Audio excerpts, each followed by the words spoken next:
Hello guys, কি অবস্থা? আশা করি অনেক ভালো আছেন। আপনাদের ফেসবুক আইডি যখন পেজে কনভার্ট করেন তখন কিন্তু ফ্রেন্ড রিকোয়েস্ট দেয়। অনেকেই বলে যে এই ফ্রেন্ড রিকোয়েস্ট কিভাবে বন্ধ করব। অনেকেই কিন্তু এই ফ্রেন্ড রিকোয়েস্ট বন্ধ করতে পারে না। আর হ্যাঁ, আপনাদের প্রোফাইলটি পেজে কনভার্ট করার পর 5,000-এর উপরে আর কিন্তু ফলোয়ার বাড়তে চায় না। হ্যাঁ, আজকে আপনাদের দেখাবো কিভাবে ফলোয়ার বাড়াবেন এবং আপনাদের ফেসবুকে আপনাদের এখন থেকে সবাই ফলো করবে। আর আপনাদের কনফার্ম অপশন আর আসবে না, ফ্রেন্ড রিকোয়েস্ট আর দিতে পারবে না। এখন থেকে আপনাকে ফেসবুকে সবাই ফলো দিবে।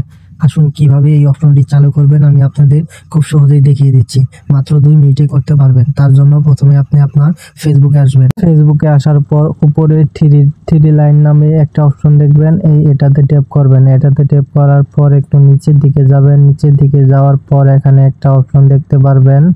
এখানে একটা অপশন দেখবেন হাউ পিপুল ফ্রেন্ড এন্ড এই অপশনটার উপরে ট্যাপ করবেন। এটার উপর ট্যাপ করার পর উপরে একটা অপশন দেখবেন, এই অপশনটা উপরের অপশনটা সিলেক্ট করে দিবেন। দেওয়ার পর একটু ব্যাগে আসবেন। ব্যাগে আসার পরে নিচের দিকে কয়েকটা অপশন দেখবেন, এর উপর ট্যাপ করবেন। ট্যাপ করার পরে নিচের অপশনটা সিলেক্ট করে দেবেন। নিচের অপশনটা সিলেক্ট করার পরে একটু ব্যাগে আসবেন। ব্যাগে আসার পর একদম নিচের দিকে একটা অপশন দেখতে পারবেন, এই অপশনটার উপরে ট্যাপ করে দিবেন। আপনাদেরকে আমি দেখিয়ে দিচ্ছি যে এই অপশনটা, এটার উপর ট্যাপ করবেন। এটার উপর ট্যাপ করার পর নিচের অপশনটা সিলেক্ট করে দেবেন। দেওয়ার পর আবার ব্যাগে আসবেন। ব্যাগে আসার পর তারপরে উপরে একটা অপশন দেখবেন, এটাও নিচেরটা সিলেক্ট করে দেবেন। এভাবে তারপর থেকে কিন্তু এখন আর আপনাকে কেউ আইডিতে ফ্রেন্ড রিকোয়েস্ট দিতে পারবে না। এখন থেকে আপনার আইডিতে কিন্তু সবাই ফলো করবে।